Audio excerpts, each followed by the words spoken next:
ಸರ್ಕಾರಿ ಸ್ವಾಮ್ಯದ mice sugar ಸಕ್ಕರೆ ಕಾರ್ಖಾನೆ ಮತ್ತೆ ಲಾಸಲ್ಲಿ ಸಿಲುಕಿದೆಯಾ, ನಷ್ಟದ ಸುಳಿಗೆ ಸಿಲುಕಿದೆಯಾ? ಆಡಳಿತ ಮಂಡಳಿ ನಿರ್ಲಕ್ಷ್ಯಕ್ಕೆ ಕೋಟಿ ಕೋಟಿ ನಷ್ಟವನ್ನು ಅನುಭವಿಸ್ತಾ ಇದೆ ನಮ್ಮ ಮಾಹಿತಿ. ಸರ್ಕಾರಿ ಸ್ವಾಮ್ಯದ ಮೈಸ್ ಶುಗರ್ ಅಂಡರ್ ಲಾಸ್, ಅದರ ಅಧ್ಯಕ್ಷ MD ಟೆಕ್ನಿಕಲ್ ಟೀಮ್ನ ನಿರ್ಲಕ್ಷ್ಯವೇ ಈ ಲಾಸ್ಗೆ ಕಾರಣ ಅಂತ ಹೇಳಲಾಗ್ತದೆ. ಮೊಲಾಸಿಸ್ ಮಣ್ಣು ಪಾಲಾಗ್ತಾ ಇದೆ, ಮಣ್ಣು ಚರಂಡಿ ಪಾಲಾಗ್ತಾ ಇದೆ. ಅಪಾರ ಪ್ರಮಾಣದ ಮೊಲಾಸಿಸ್ ಟ್ಯಾಂಕ್ ಒಡೆದುಕೊಂಡು ರಾತ್ರಿ ಪೂರ್ತಿ ಮೊಲಾಸಿಸ್ ಸೋರಿಕೆ ಆಗಿದೆ. ಈ ರೀತಿ ಇಷ್ಟೊಂದು ಧಾರಾಕಾರವಾಗಿ ಮಾಹಿತಿಯನ್ನು ನೀಡಲಿಕ್ಕೆ ಅಧ್ಯಕ್ಷರಾಗಲಿ ಅಥವಾ ಅಲ್ಲಿನ ನಿರ್ದೇಶಕರಾಗಲಿ ಅಥವಾ ಅಲ್ಲಿನ MD ಆಗಲಿ ಅಬಕಾರಿ ಅಧಿಕಾರಿಗಳಾಗಲಿ ಯಾರು ಕೂಡ ಮುಂದೆ ಬರ್ತಾ ಇಲ್ಲ. ಹೌದು, ಹಿಂಗೆ ಸೋರಿಕೆ ಆಗಿದೆ, ಹಿಂಗೆ ನಷ್ಟಕ್ಕೆ ಸಿಲುಕಿದೆ ಅಂತ ಹೇಳಲಿಕ್ಕೆ ತಯಾರಿಲ್ಲ. ಮೈಸ್ ಶುಗರ್ ಆಡಳಿತ ಮಂಡಳಿ ವಿರುದ್ಧ ಸಾರ್ವಜನಿಕರು ಆಕ್ರೋಶವನ್ನು ವ್ಯಕ್ತಪಡಿಸಿದ್ದಾರೆ. ಅಲ್ಲಿನ ಅಧ್ಯಕ್ಷರು MD ಟೆಕ್ನಿಕಲ್ ಟೀಮ್ನ ಹೊರಗಿಟ್ಟು ಸಮಗ್ರ ತನಿಖೆ ಮಾಡಿದ್ರೆ ಸತ್ಯಾಂಶ ಆಚೆ ಬರುತ್ತೆ ಅಂತ ಹೇಳಿ ಆಗ್ರಹ ಮಾಡಿದ್ದಾರೆ.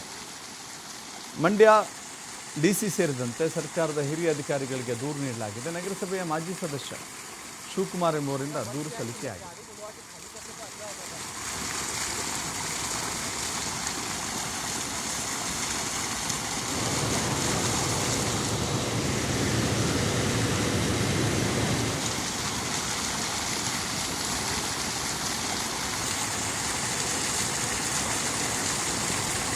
तो बंद किया कि नहीं, गाड़ी को लौट खाली करके अंदर आ जाता है.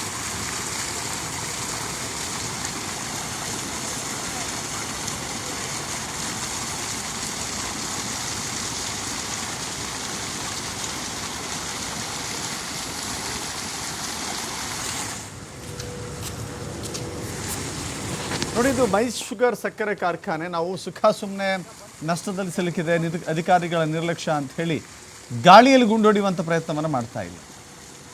ಮಳೆ ಬಂದಾಗ ಹೇಗೆ ಕೆರೆಗೆ ಕೋಡಿ ಬಿದ್ದಾಗ ಹರಿಯುವ ನೀರಿನ ಪ್ರಮಾಣ ಎಷ್ಟರ ತೀವ್ರತೆಯನ್ನು ಹೊಂದಿರುತ್ತೋ ಅದೇ ತೀವ್ರತೆಯಲ್ಲಿ ಮೊಲಾಸಿಸ್ ಇದನ್ನು ಬಹುಪಯೋಗಿ ಕೆಲಸಗಳಿಗೆ ಬಳಸಿಕೊಳ್ಳಲಾಗುತ್ತೆ.